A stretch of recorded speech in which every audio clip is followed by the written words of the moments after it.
Nunca debimos ir a la isla de las muñecas en la noche. Pero ahora lo sabemos. En aquel momento, la idea de explorar ese lugar maldito con mis amigos me pareció emocionante. Queríamos grabar un video para nuestro canal de terror, demostrar si las leyendas eran reales. Y vaya que lo son. Era casi medianoche cuando llegamos en la trajinera. El agua negra parecía un espejo por el reflejo de la luna, y la niebla flotaba sobre el canal como si fuera hielo frío.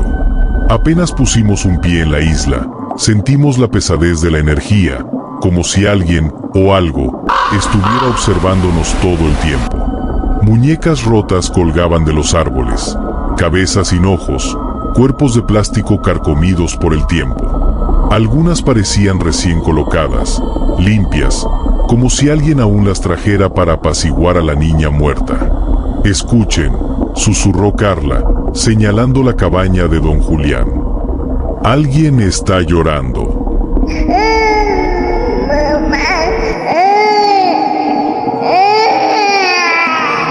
Nos quedamos quietos y asustados.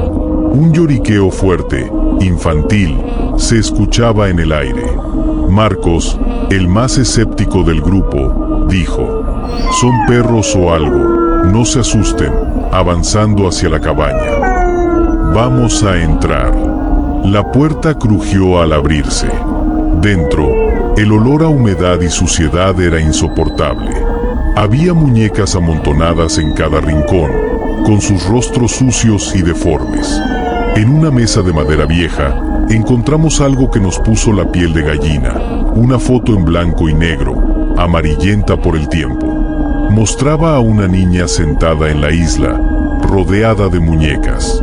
Su expresión en la foto era extraña, y sentimos como si alguien la hubiera dejado adrede. Pero lo peor era que varias de esas muñecas eran las mismas que habíamos visto colgadas afuera. Carla encendió la linterna. Justo en ese momento, un sonido desgarrador llenó la cabaña, como uñas arañando madera, como algo raspando el suelo con desesperación. Y de nuevo, ese llanto. ¿Qué mierda fue eso?, susurró Marcos, tartamudeando. «No estamos solos», murmuré. La linterna comenzó a fallar, parpadeando hasta apagarse por completo. Y el viento se volvió frío e insoportable. Un hedor asqueroso nos envolvió, como carne podrida. Sentí una ráfaga de viento cerca de mi oído y una voz infernal susurró: «Jueguen conmigo». Carla gritó y corrió hacia la salida. Marcos la siguió, pero yo me quedé paralizado. Algo se movía entre las muñecas. Algo pequeño y agresivo. Unos ojos brillaron en la oscuridad. No eran de una muñeca. Eran humanos. Rotos, vacíos. El llanto de la niña se transformó en una risa chirriante, distorsionada. Y, de pronto, todas las muñecas comenzaron a moverse a la vez. Susurros, risas, gritos de espíritus. «¡Corre!», me gritó Marcos desde la trajinera. Salí corriendo. Pero antes de subir, miré una última vez la isla, fuera de la casa. Allí, entre los árboles, estaba ella. La misma niña de la foto. Pálida, con la piel plástica, como si fuera una muñeca poseída. Sonreía.